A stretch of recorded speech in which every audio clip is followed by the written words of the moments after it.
Agus Lú-0-14 a feartí stúró, bí ceap scóir tre blog Cliath. Agus tá an chéad scór ag Craobh Peile. Tre don ébrú a scóir eile, peth mar se cuiinú ar chúil eile. Ceann sin fáte, ar an sasan ag Craobh Peile ríist. Péad a fáte ag trí cín ag blog Cliath. Amsúil Quigley.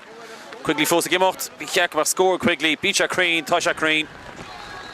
Agus well an bhearna sin go chunnú a déganis. Scór ionta fórne glad an Lú. Lán le Lewis. Agus in ceann sin Cliachtaí ag Pierce Graves Murphy. Graves Murphy.